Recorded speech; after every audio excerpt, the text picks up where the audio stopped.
हिकु दफ़ो ॿेर मां लॉर्ड्स ग्राउंड ते आयो आहियां। छो आयो आहियां ऐं छाजे करे आयो आहियां ऐं अॼु मूंखे केएफसी जी डील केएफसी खां ॿाहिरि छो खाइणी पई, व्लॉग खे एंड ताईं ॾिसो, इंशाल्लाह तव्हांखे सभु कुझु ख़बर पइजी वेंदो।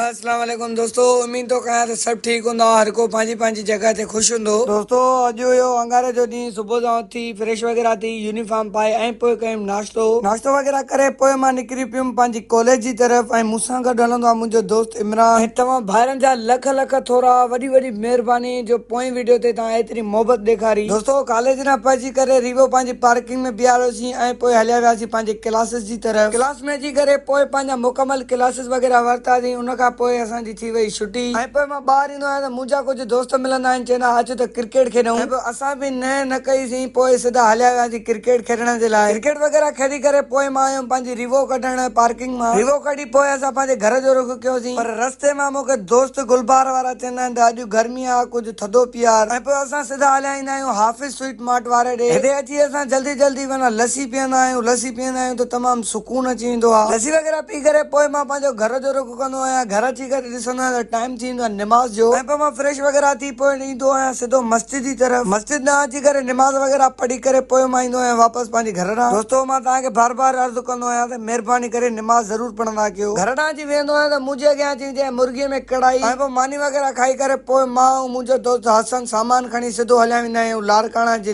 लॉर्ड्स ग्राउंड ते। तव्हांखे ख़बर आहे त लारकाना लॉर्ड्स मौजूदु आहे स्मार्ट सिटी में। ग्राउंड ते पहुची करे पोइ मां कंदो आहियां टॉस, जेकी परी टीम टॉस कढे पहिरियों बॉलिंग जो फ़ैसिलो कंदी आहे। ऐं पोइ असां हुनखे 250 पूरो टारगेट ॾींदा आहियूं 16 ओवरनि में, ऐं हू टीम ही टारगेट चेस न करे सघंदी आहे। दोस्तों तव्हां जी दुआ सां अॼु मां 70 रन उठायूं हिन मैच में। ऐं पोइ मैच कंप्लीट करे पोइ ॾिसंदा आहियूं त बेड लाइट बि घणी थी वेंदी आहे। पोइ असां पंहिंजे घर ॾांहुं रवाना थींदा आहियूं। दोस्तों लाइक एंड फॉलो लाज़मी कंदा कयो, तव्हांजी वॾी वॾी महिरबानी थींदी। ऐं पोइ घर ॾांहुं अची करे फ्रेश वग़ैरह थींदो आहियां त पोइ मुंहिंजो दोस्त गुलबार ईंदो आहे मूंखे खणण। ऐं पोइ असां निकिरी वेंदा आहियूं सिधो 3P टावर ते अलमुर्तज़ा होटल वारे ॾे। होटल ते अची वेंदा आहियूं त असांजो प्यारो दोस्त बबलो अची वेंदो आहे ऐं असां हुनखे चवंदा आहियूं जल्दी जल्दी चांहि ऐं पीस खणी आ। ऐं पोइ बबलो वेंदो आहे स्पेशल चांहि ऐं पीस खणी ईंदो आहे। चांहि वग़ैरह पी करे पोइ असां ईंदा आहियूं सिधो जानू शेरज़मान ॾे जूस पीअण जे लाइ। जानू शेरज़मान वटि अची करे वेहंदा आहियूं त पोइ असांजो मूड थी वेंदो आहे केएफसी खाइण जो। ऐं पोइ असां सिधा हलिया वेंदा आहियूं केएफसी जी तरफ़। केएफसी में ईंदा आहियूं त तमामु घणी रश हूंदी आहे। ऐं पोइ असां पंहिंजो ऑर्डर कराईंदा आहियूं पार्सल। पोइ असां अची करे शेरज़मान वटि खाईंदा आहियूं। केएफसी वग़ैरह खाई करे वेहंदा आहियूं त पोइ असांखे ठाही ॾींदो आहे शेरज़मान असांखे जूस पंहिंजो। जूस वग़ैरह पी करे पोइ असां पंहिंजे घर ॾांहुं रवाना थींदा आहियूं। दोस्तों तव्हांजी वॾी वॾी महिरबानी, लख थोरा जो मूंखे एतिरी सपोर्ट करे रहिया आहियो। ऐं उमीद थो कयां त ही व्लॉग तव्हांखे पसंदि आयो तो लाइक एंड फॉलो लाज़मी कजो। तेसिताईं ॾींदा मूंखे इजाज़त। अल्लाह हाफ़िज़।